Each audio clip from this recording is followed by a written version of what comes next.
Hola, ¿qué tal? Muy buenas tardes, seguidores y seguidoras de Neurosináptica Centro Psicológico Integral. Los saluda su amiga Perla Flores, directora de este centro. El día de hoy tengo el gusto de compartir la secuela a la charla de la semana anterior, en donde hablábamos ya de la influencia del sueño en el desarrollo cognitivo. El día de hoy, junto con mi socia Cintia Ascensión Acosta, vamos a hablarles sobre algunos temas importantes relacionados con el tema del sueño, pero más dirigido ya a cuestiones que podemos accionar dentro del ambiente familiar para que los hábitos de sueño se puedan establecer de manera adecuada y de esta manera reducir las dificultades que se pueden presentar a través del desarrollo de los niños. Adelante, Cintia. Gracias, Perla. Fíjate que retomando la charla, bueno, decidimos tocar puntos muy significativos para ampliarlos un poquito más y entre ellos viene la alimentación, ¿no? Era algo que ya mencionaba el doctor Gilberto en la charla de cómo ciertos alimentos llegaban a estimular el sistema nervioso central, es decir, a estimular que nuestro cerebro siguiera trabajando o viceversa, algunos alimentos que llegaran a relajar, ¿no? Y en este sentido, me gustaría primero empezar con aquellos alimentos que estimulan nuestro cerebro para seguir teniendo energía y seguir realizando mil y un cosas, sobre todo seguir pensando y pensando y pensando, empezando nuestro día a día y yendo de la mano con estos alimentos tan sencillos o que típicamente se incluyen en la dieta de un mexicano, ¿no? Por ponerte un ejemplo, lo más sencillo que a los niños se les suele dar, su cereal con leche. Pero ¿qué sucede con este cereal? Suele estar acompañado de un montón de edulcorantes, de chocolate, y aparte le agregamos la lechita que trae sabor a fresa, vainilla, a coco, a chocolate, etc.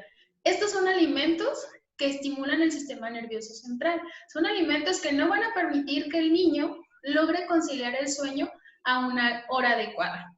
Y que bueno, también algunos adultos por la practicidad pues lo llegan a consumir. En nuestra dieta como adultos, ¿qué solemos incluir más frecuentemente? Pastas, que vienen siendo harinas sumamente refinadas y que nuestro cuerpo requiere mayor tiempo en cuanto al proceso de estas pastas y que incluso son alimentos que nos hacen sentir satisfechos inmediatamente, pero esa satisfacción alimentaria dura un periodo breve de tiempo y pasadas unas horas, pues buscamos otra vez alimento. Entonces, suelen ser pastas, sodas, jugos, y entonces estamos hablando de alimentos que llevan un alto contenido de azúcar. Pero también como adultos solemos incluir que el café, que el té, productos que contienen cafeína y que nos hacen mantenernos todavía más despiertos.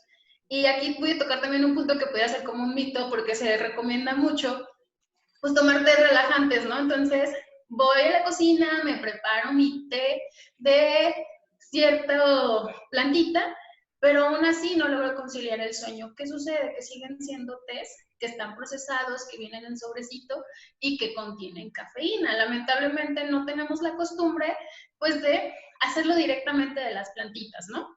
Entonces, esos son alimentos que nos van a seguir manteniendo activos constantemente. Y ahora vamos a los alimentos que sí relajan.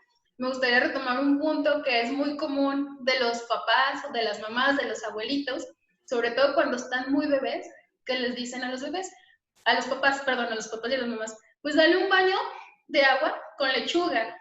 La realidad es que la lechuga contiene sustancias que nos permiten liberar serotonina, es decir, este neurotransmisor que nuestro cerebro le va a dar el mensaje de relajación y que puede inducir al sueño. Entonces es una realidad que si cenamos lechuga, vamos a facilitar este proceso de sueño.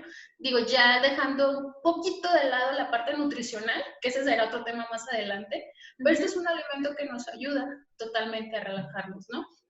También pudieran decirnos nuestros seguidores y seguidoras, pues es que, ¿qué pasa, por ejemplo, con el pan? Bueno, el pan suele seguir siendo un producto sumamente procesado, pero hay ciertos cereales, por ejemplo, la avena, que producen una satisfacción alimentaria por un tiempo más prolongado y que son de fácil digestión y que favorecen todavía el sueño. Entonces aquí es importante que empezamos a distinguir y a cuidar esta dieta, tanto nosotros como adultos como en los niños. Hablando de que vamos a transmitir una conducta alimenticia, pero también patrones rutinarios previos al dormir. Totalmente. Y parte de lo que comentaba también el doctor Galindo en la sesión pasada es que solemos comer alimentos muy pesados, no solo las pastas o los panes, sino también, por ejemplo, las carnes rojas.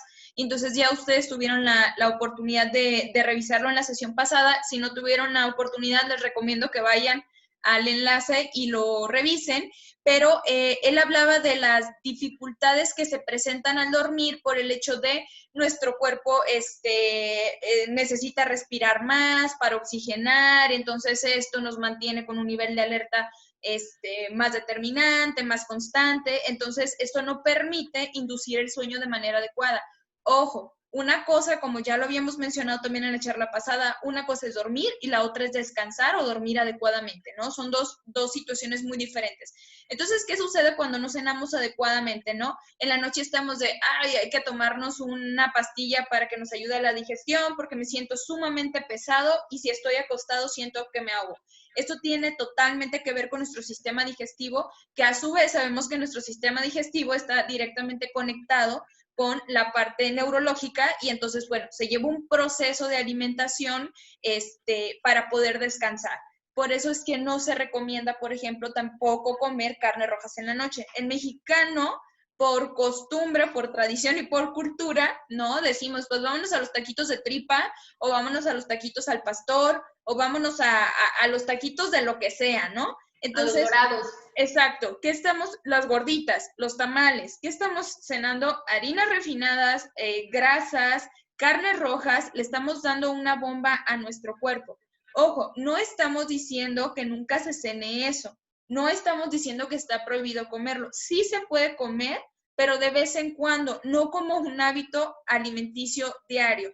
Y lo más recomendable es que esto no se haga después de las 6 de la tarde. ¿Por qué? Al menos en México y en la mayoría de las comunidades de México, a las 6 de la tarde el nivel solar empieza a disminuir. Entonces, esto va favoreciendo la segregación de neurotransmisores como serotonina, de otras sustancias bioquímicas, por ejemplo, como la melatonina, que está directamente relacionada con los usos del sueño. Aquí viene una situación bien importante que es el uso de medios audiovisuales. ¿Qué sucede con los medios audiovisuales? También en la charla pasada lo comentábamos. Pues bueno, anteriormente, ¿qué recomendábamos los psicólogos? Que los niños no estuvieran más de 2 horas en un medio audiovisual. De repente empezamos a ser un poco flexibles, ¿no? Porque los medios audiovisuales pues son parte de nuestro día a día. Simplemente un letrero LED que nos encontramos por la calle, un anuncio luminoso, la televisión, el celular, etcétera. Las 2 horas son recomendadas en términos recreativos. Actualmente, pues no estamos 2 horas, simplemente los pequeños todos los días y mínimo están 3 horas enfrente de una computadora, del televisor o de una tableta, de algún medio audiovisual tomando sus clases en línea. Entonces, esto evidentemente repercute de manera directa a los usos del sueño. ¿Por qué? Porque nuestro ojo percibe demasiada luz, ¿sí? No es lo mismo lo que yo percibo en una visión natural, sí, que a lo mejor estoy en casa con las paredes blancas, etcétera, etcétera, que por ejemplo ahorita, nosotras al menos cuántos colores estamos ya aquí teniendo, ¿no? Que si el cuadrito se pone en verde porque es la persona que está hablando, que si la blusa es roja, que si los colores de piel, los colores de los labios, los anillos, etcétera. Estamos percibiendo, aparte, hay colores de las pantallas luminosas que no son perceptibles de manera directa, pero sabemos que una pantalla luminosa tiene una gama de colores muy amplia. Todo esto lo que hace es aumentar la dilatación de nuestras pupilas, ¿sí? Generar esta situación de todavía es de día y entonces no permite el paso directo a la serotonina, perdón, y a la melatonina. Existe algo en nuestro cerebro o en nuestro sistema nervioso que se llama puente de Barolio. El puente de Barolio es una estructura cerebral que se cierra, ¿sí? Vamos a suponerlo, es como un puentecito y cuando se cierra lo que hacemos es, pues, dormir, ¿no? Empezar a cabecear como tal. Este puente funciona principalmente con serotonina, la apertura o el cerrarlo, ¿no? ¿Qué sucede cuando estamos percibiendo demasiada luz? Pues no pasan esas señales necesarias para que se cierre y entonces nos mantenemos alerta, ¿sí? No es recomendable, por ejemplo, una televisión en el cuarto. Y esto cualquier experto en el área de la salud mental se los va a comentar. No se recomiendan los televisores en los cuartos. ¿Por qué? Porque es de fácil acceso y si estamos acostados en la cama, pues entonces prendo el televisor y me quedo viéndolo y luego nos ponemos a maratonear series, ¿no? Y ya se nos hicieron las 4 de la mañana viendo series y en ese momento no teníamos sueño, no nos sentíamos cansados. Pues no, porque nuestro cerebro seguía percibiendo demasiada luz y entonces no se dio paso a estas sustancias que ya les estoy comentando y no nos permiten un descanso adecuado. Ahora, si a esto sumamos o aunamos personas que ya tienen de por sí dificultades en el dormir, como insomnio intermedio, insomnio temprano o insomnio terminal, pues esto va a incrementar estas dificultades. Hablando, por ejemplo, de un cerebro en desarrollo en un niño, pues esto va a hiperestimular estas situaciones y no va a haber un descanso adecuado. Si aunamos o sumamos lo que Cintia ya nos comentaba con una alimentación inadecuada, pues imagínense lo que estamos haciendo, ¿no? Esto es una bomba que no nos va a permitir descansar adecuadamente. Por ende, un cerebro no descansado, pues es un cerebro propenso a mayor muerte neuronal y en el caso de los pequeños, un cerebro muy propenso a no desarrollarse adecuadamente. Entonces, por eso la importancia de una buena alimentación y por eso la importancia de un control adecuado de los medios audiovisuales, en medida de lo posible, porque en la actualidad, pues sin medios audiovisuales no tenemos vida social, pero que sí pudiéramos hacer, pues que se recomienda que a partir de las 6 de la tarde ya no se utilicen. Híjole, Perla, es que a partir de las 6 de la tarde es cuando pongo a los niños a ver televisión o una peli en lo que yo me ejercito. Órale, va, se vale. Estamos en pandemia y podemos también ser flexibles ante este tipo de situaciones. Pero entonces, ¿cuál va a ser el margen si ya sabemos que a las 6 de la tarde es el tiempo máximo? ¿Qué le sugeriría? Como máximo 7:30 de la noche. ¿Por qué? Porque a las 8 y ahorita que ya casi cambia el horario, va a empezar a oscurecer. Entonces, 7:30 para después su baño, su cena ligera y favorecer un descanso. Esto va a permitir que descansen adecuadamente y que al día siguiente los pequeños en casa no se levanten con demasiada irritabilidad o demasiada energía y entonces mantengan un ambiente pues familiar inestable, ¿no? Si nos vamos hasta ese punto. Claro, y fíjate, algo muy importante que comentas sobre los medios audiovisuales y que creo que varios papás nos los han referido, es que mi hijo no se duerme si no le prendo la televisión o si no está viendo el celular, ¿no? ¿Qué sucede entonces? Se sigue estimulando el sistema nervioso, no se segrega de forma adecuada ni la melatonina ni la serotonina que nos van a ayudar a relajar nuestro cuerpo, a tener un adecuado descanso. Y entonces viene otro punto, las siestas. No nos damos cuenta de que el niño estuvo expuesto a estos medios, retrasó su hora de sueño, porque bien, aquí estamos hablando de dos puntos. Una cosa es que el niño se vaya a su recámara, a su cama, a las 8 de la noche, y otra cosa es que a las 8 de la noche empiece a dormirse, ¿no? Entonces puede estar desde las 8 y no, pues concilió el sueño a las 10, 1 de la mañana. Hay papás y mamás que nos dicen, es que yo necesito la televisión para relajarme y entonces inducir el sueño. ¿Qué sucede? Realmente no le prestan atención al programa, es más por la situación de estímulos auditivos que están percibiendo. ¿Qué se les puede sugerir en este caso? Apaga televisión y mejor pon un reproductor de música con música relajante que te ayude precisamente a mejorar este patrón y aumentar esta segregación de sustancias químicas naturales de nuestro cerebro, ¿no? Entonces, regresando un poquito al tema de la siesta, pues nos damos cuenta que el niño no se durmió a sus horas, al día siguiente estaba súper cansado y como no durmió bien, pues tiene que hacer una siesta. Ya lo hablaba el doctor Galindo en la charla pasada, en el de que niños preescolares o bebés, pues van a estar durmiendo mayor tiempo, en el que un adulto joven, por las rutinas que llevamos de repente por escuela, trabajo, etcétera, pudiera llegar a presentar la necesidad de tener una siesta, un descanso. Sin embargo, este no debe ser mayor a 20 minutos. También en los adultos mayores, pues ya se empieza a presentar una mayor necesidad de descanso. Y aquí, Perla, si me lo permites, parte de lo que nos documentamos para esta charla fue exactamente cuáles son las horas recomendables de sueño y nos gustaría compartirles esta tablita sobre la Fundación Americana del Sueño. Esta tablita nos establece que un recién nacido de los 0 a los 3 meses, cuando mínimo y por muy poquitas horas, debe de dormir 11, como máximo 19. Estamos hablando de que los recién nacidos se la pasan prácticamente todo el tiempo pues, durmiendo, ¿no? Y comiendo. Pero ya cuando estamos hablando de un niño de 4 a 11 meses, pues se baja un poquito, 1 hora como tiempo máximo. También quiero aclarar, estos cuadritos que están en azul fuerte son las horas recomendables, lo ideal, ¿no? Lo que siempre se dice que es lo mejor. Pero también hay un tope máximo y un tope mínimo. ¿Qué sucede si nos vamos menos de ese tope mínimo? Pues estamos hablando de un insomnio. ¿Qué sucede si nos vamos a un tope máximo? Pues estamos hablando de un trastorno del sueño que se llama hipersomnia, en la que está alterado totalmente mi ciclo y me estoy pasando de mis horas de sueño. En un infante de 1 a 2 años, como mínimo 9 horas, máximo 16. En un preescolar, mínimo 8 horas, máximo 14. Y entonces, ¿por qué hago tanto énfasis en preescolar? Porque son los niños que suelen tener mucho más alterado el patrón de sueño, o al menos son los niños que nos llegan a referir aquí en Neurosináptica, en el que es la 1 de la mañana y no se ha dormido. Y son las 6 de la mañana, 7 de la mañana, y el pequeñito ya se despertó, ¿no? Un niño en edad escolar, estaríamos hablando de primaria, la transición a la secundaria, mínimo 7 horas, máximo 12.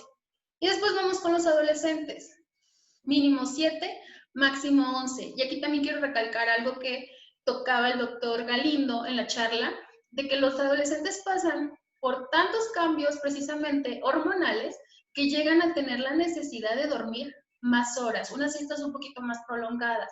No es una situación para alarmarnos como familiares, es una situación sí para estar al pendiente porque en muchas ocasiones estas siestas prolongadas que realizan los pubertos se deben a este descontrol hormonal. Cuestión que se tiene que corregir porque posteriormente estamos hablando que un adulto entre 18 y 25 años puede dormir mínimo 6 horas, máximo 11. Si nos saliéramos de esos parámetros, bueno, regreso a lo mismo, o estamos teniendo un trastorno de insomnio o un trastorno de hipersomnia, que quiere decir exceso de sueño. Un adulto entre 26 y 64 años, mínimo 6, máximo 10.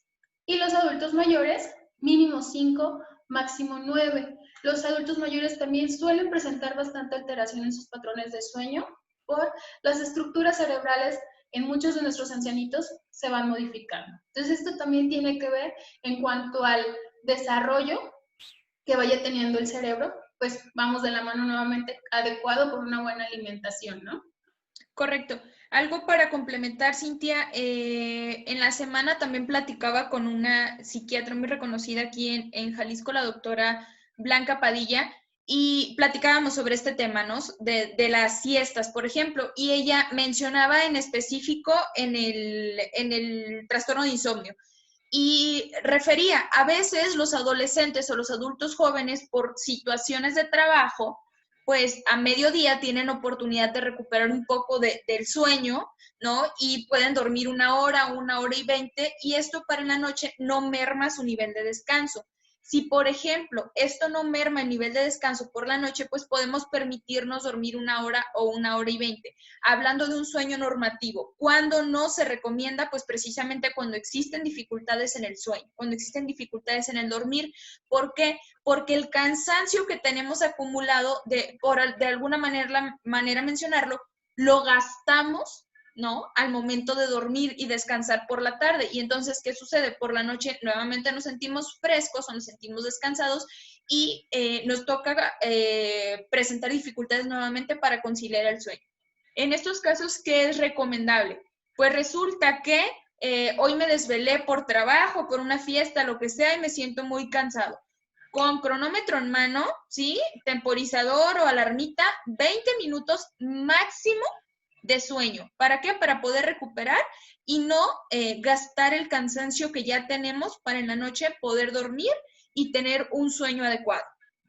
Fíjate, Perla, que incluso revisando toda la información referente al sueño, parte de las recomendaciones al momento de tomar la siesta, precisamente por los procesos psicológicos el desgaste de glucosa, de energía, la saturación de estímulos que ya llevamos durante las mañanas, la misma Fundación del Sueño recomendaba que las siestas se pudieran tomar o son mejor indicadas en un horario entre la 1 y las 3 de la tarde, que incluso si lo analizamos como mexicanos, llega a coincidir con esta adolescencia que nos llega después de comer, que decimos, híjole, ya comí, quedé súper lleno y ahora pues me dio mucho sueño, ¿no? Pues coincide con esas horas y aquí está la cuestión clínica, vamos, la cuestión de por qué nos da sueño precisamente a esas horas, porque es el desgaste, los niveles de glucosa se empiezan a recuperar y entonces el cuerpo nos dice, pues ve a descansar un ratito, ¿no?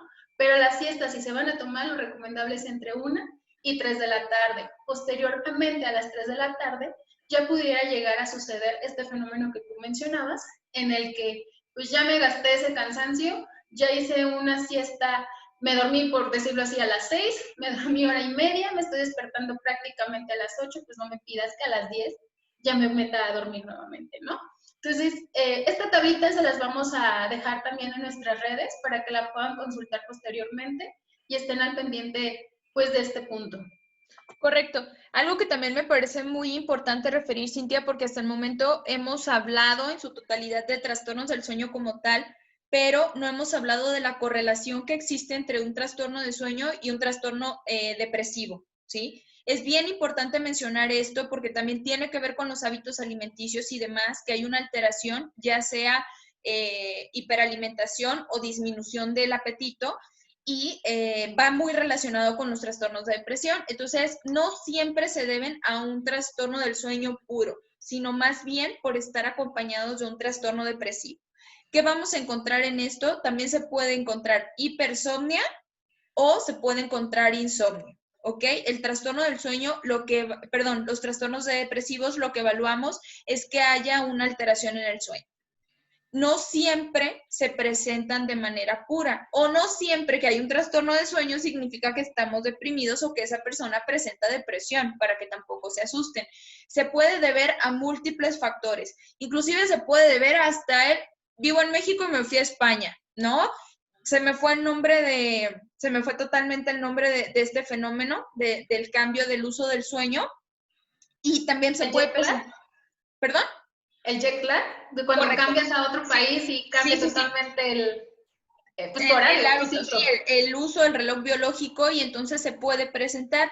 Aquí tendríamos que determinar, como ya también se mencionaba en la charla con el doctor Galindo, cuánto tiempo tiene el paciente presentando estas dificultades. Algunos se pueden determinar a partir de los 3 meses, algunos otros a partir de los 6 meses, tanto para la depresión como para los trastornos del sueño. Ojo, y aquí también me gustaría hacer énfasis para quienes nos están viendo por primera vez. ¿Qué vamos a hacer con esto? Pues vamos a acudir con un especialista en el tema, ¿va? No siempre nos van a medicar, existen medicamentos naturales, por ejemplo, la valeriana, la pasiflora y la melatonina, que no les estoy diciendo para que se automediquen, pero sí les estoy diciendo que es muy probable que un psiquiatra o un médico neurólogo lo que les recete como primera opción va a ser esto, antes de recetarles algún clorazepam o algún diazepam, por ejemplo, ¿no? Que también son muy usados para este tema del sueño, que ya se utilizan cuando son problemas muy profundos o dificultades, trastornos muy severos. Y como primera opción se recurre a medicamentos naturistas, ¿va? ¿Qué sí podemos hacer? ¿Qué sí pudiéramos hacer como un hábito adecuado del sueño? Pues a lo mejor un tecito de valeriana, un tecito de pasiflora, como ya lo comentó Cintia, no un tecito de bolsita procesado, sino tecitos directos de la planta, que sean totalmente naturales para ayudar a este tipo de conductas inadecuadas en el dormir. Ahora, ¿qué sí podemos hacer como un hábito adecuado? Y esto va para todos, ¿no? Tanto para los niños como para los adultos. Como ya lo mencionaba, como hora máxima de medios audiovisuales, 6 de la tarde, dándole margen ahorita por la pandemia, 7:30. Número 2. Carla, ahí una pausa, complementando ese punto de los medios audiovisuales. Si son niños, si son adultos, la ventaja que tenemos ahorita, que creo que la gran mayoría suele acceder también tanto a teléfonos como a tabletas, es que ya tiene una función que se llama modo oscuro. No quiere decir que esto ya sea la solución, pero bueno, si estamos hablando de mermar el impacto que tiene toda esta iluminación, podemos activar el modo oscuro tanto en estas tabletas como en estos teléfonos, que nos va a cambiar el diseño por colores más cálidos que nos ayuden a hacer esta transición ya en cuanto a iluminación. Sí, de hecho, últimamente ya los teléfonos de nueva generación tienen este modo inteligente de que se adaptan dependiendo la luz que hay en el espacio, no en el espacio exterior, en el espacio en el que nos encontremos. Y es bien importante también esto, ¿no? Que si vamos a estar trabajando, pues que busquemos una luz no tan incandescente precisamente para que también el teléfono inteligente se pueda adaptar y nuestra visión también. Entonces, hablando de medios audiovisuales, hablamos de celulares, hablamos de tablet, hablamos de televisión, que es bien importante no mantener televisiones en las recámaras, ¿sí? En ocasiones nos dicen, es que el niño presenta dificultades del dormir y por eso le prendo una lucecita. Lejos de ayudar, poniéndole una lamparita o una lucecita, lo que estamos haciendo es incrementar las dificultades de sueño, ¿ok? Entonces, 0 lamparitas en medida de lo posible, pero también se pueden apoyar de un especialista para que puedan recomendar en el caso de cuando hay terrores nocturnos o hay miedo al dormir, ¿no? ¿Cómo podemos acompañar a los pequeños en este proceso para que se puedan quedar en su cuarto? Es todo un ritual, que sí es recomendado para los niños en específico, que los papás se queden con ellos en la noche hasta que se queden dormidos. Siempre despedirse y explicarles que nos vemos a la mañana siguiente. ¿Por qué? Porque el pequeño principalmente va a presentar miedo al despertarse. Si nos damos cuenta, ¿sí? si somos un poquito conscientes de esto, pues es el tiempo en el que más, perdón la redundancia, es el momento más bien en el que más tiempo pasamos solos o percibimos el estar solos. Al abrir los ojos, pues nos encontramos vulnerables. ¿Por qué? Porque hay oscuridad y entonces se percibe como vulnerabilidad y de manera natural aumenta nuestro nivel de estrés y ansiedad. No estoy hablando de niveles patológicos, sino de niveles normativos que nos permiten estar alerta. Entonces, para un pequeño el despertar y el no encontrarse con una figura de confianza puede presentar estos miedos. Por eso siempre es importante nos vemos por la mañana, para que él desde la noche sea consciente y se pueda quedar a gusto en su cuarto sin la preocupación de que no voy a estar. Si me hablas, si me gritas, si vas a mi cuarto y tocas la puerta, yo voy a estar ahí, o papá va a estar ahí, o abuela, o hermano, quien sea. Pero siempre explicarles quién va a estar y qué va a suceder si él despertara, él o ella despertara. Es muy recomendable, y aunque suene a cliché, no es un cliché, es sumamente recomendable también a nivel clínico la lectura de un cuento por la noche, un cuento agradable, no vamos a leerles un cuento de terror o un monstruo, por ejemplo, ¿no? Vamos a hablarles de cuentos agradables, infantiles adecuados a su edad, que les permitan desarrollar imaginación, de tener un sueño tranquilo, de tener un proceso de sueño como tal imaginativo adecuado, y entonces eso también permita la relajación durante el dormir. También es sumamente recomendado ya para pequeños arriba de los 8 años no leerles el cuento, sino que ellos lo lean, ¿sí? Que papá o mamá o el cuidador esté con ellos ahí durante la noche, pero ellos sean quienes tomen el hábito de la lectura por 2 motivos súper importantes. El primero, principalmente por el hábito de la lectura, y el segundo, porque al momento de leer hay un desarrollo cognitivo, desprendemos de la situación del medio audiovisual y entonces esto va a permitir la entrada a los neurotransmisores ya mencionados anteriormente y a obtener un descanso más relajado. También es importante no cenar cerca de la hora de dormir, no irme lleno a la camita, ¿no? Que si tengo el hábito de irme a dormir a las 8:30, pues también a las 7:30 estar cenando para tener una hora de digestión. Ya dijimos que va a ser una cena ligera o media hora cuando máximo de digestión para ya después irme a descansar.